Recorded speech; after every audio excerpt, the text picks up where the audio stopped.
Hello mga Ka-Toto! Welcome to another vlog full of light and love! This is Tori! At para po doon sa mga hindi pa nagsusubscribe, ano pa pong ginagawa nyo? Subscribe to my YouTube channel, like, share, and click on the notification bell for more video updates para naman sa mga topics natin about events, business, growth and development, mga inspiration and motivational na makakatulong sa atin to unleash our breakthrough. So for today's topic mga Ka-Toto, I will be discussing with you reasons why events fail. Let's go!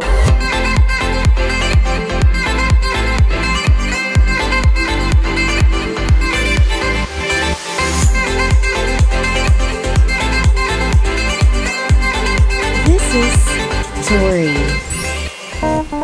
So for our number one mga Ka-Toto is lack of proper planning at syempre if disorganized tayo. Definitely po, planning process is one of the most important thing para maging maganda at successful ang isang event.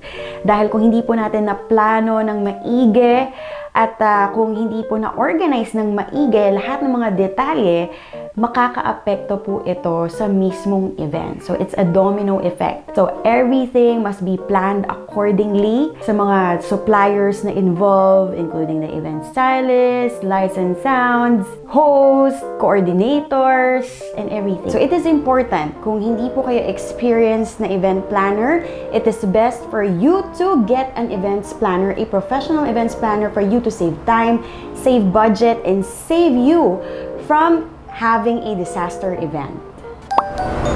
And second mga Ka-Toto, no contingency plan. It is very important that aside from having your plan A, merong plan B and C para maiwasan natin yung mga disaster na pwedeng mangyari. So, what are those? It can be the weather, emergency cases, or disaster or risk management na tinatawag. It is important na meron tayong mga backup plans na applicable for that certain situation or for the event itself. For example, mga Ka-Toto, for the table arrangements, most of the time, the clients will submit to coordinators kung saan nakaupo ang mga guests. However, marami sa mga guests na hindi nag-RSVP. So, most of them hindi nagko-confirm, tapos biglang darating sa event, tapos may kasama pa. So, what are we going to do if that happens? So, definitely, we have to make sure that we have buffer seats available, or if not, they have to wait hanggang merong maging bakante na seats. What else? Diba? During the program, merong mga technical errors or technical difficulties. Diba? We make sure na if hindi mangyari yung plan A, meron tayong plan B. So, what are those? Pag nagkaroon ng mga technical difficulties, kailangan natin mag-insert ng games, kailangan natin mag-insert ng entertainment para hindi mahalata na merong inaantay. Problem with suppliers. Kasi may mga suppliers na unprofessional, unethical magtrabaho, very unresponsive, hindi sila marunong mag-reply or mag-text or mag-give acknowledgement or hindi sila proactive to ask questions about the event. So most likely, pag ganun yung mga nakaka-encounter natin mga suppliers, there are chances na mag-fail yung event because this event na ating ginagawa is a teamwork. So all the suppliers have their own roles and responsibilities para maging successful ang isang event. Mga Ka-Toto is lack of coordination between clients and suppliers. Yes, kasi hindi lamang po sa suppliers ang may responsibility when it comes to the event itself. So, it is a must na alam din ng suppliers kung ano yung gusto ng client.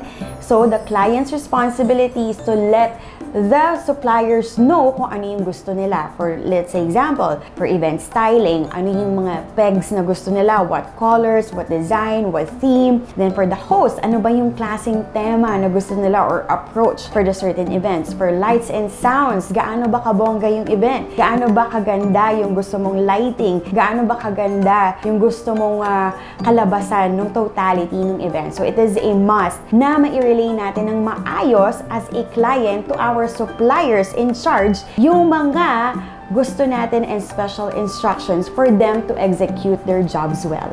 In addition to that, mga Ka-Toto, it is important na mag-take notes tayo during the meeting for clients and suppliers. So, para maiwasan natin yung mga pabago-bago na desisyon, especially on the day itself, at para maging smooth lang ang lahat ng execution ng mga napag-usapan.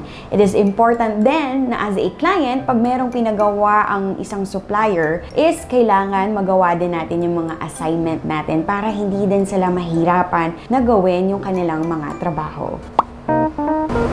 Next reason, mga Ka-Toto, is that clients do not listen to the suggestions of the suppliers. Napaka-importante po na pakinggan natin yung mga suggestion ng mga suppliers because they are experienced enough. Alam nila yung paikot-ikot about events. So kung hindi tayo nakinig, chances are mag-fail yung event natin kung ipipilit natin yung gusto natin kahit na sinasabi na ng suppliers na pwedeng magkaroon ng problema during the event.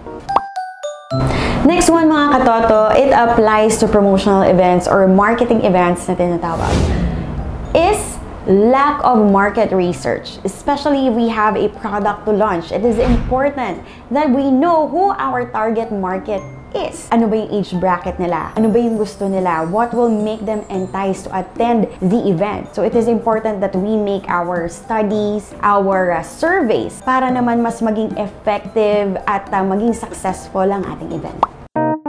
Last reason, mga Ka-Toto, is poor promotional and social media marketing. It is very important that when we have our event, we have to advertise, we have to do our PR marketing, at kailangan may maganda tayong strategy kung paano ba natin i-promote ang isang event. It can be through social media, we can have billboards, we can have newspaper and all. So para mas maraming makakita, maraming makabasa, at maraming mag-attend doon sa event natin. Otherwise, kung hindi maganda ang pag-advertise or ang pag-market ng event, wala pong a-attend nito, and chances are mag-fail talaga ang event. And that's it, mga Ka-Toto. I hope you find this video valuable to you para maiwasan ang disaster sa event. So if you have anything to add or kung may gusto kayong topic na gusto yung i-discuss for our next video, please comment below. And also, mga Ka-Toto, I encourage everyone to like, share, and subscribe and click on the notification bell for more video updates. And this has been it. This is Tori. Keep spreading light and love until my next video.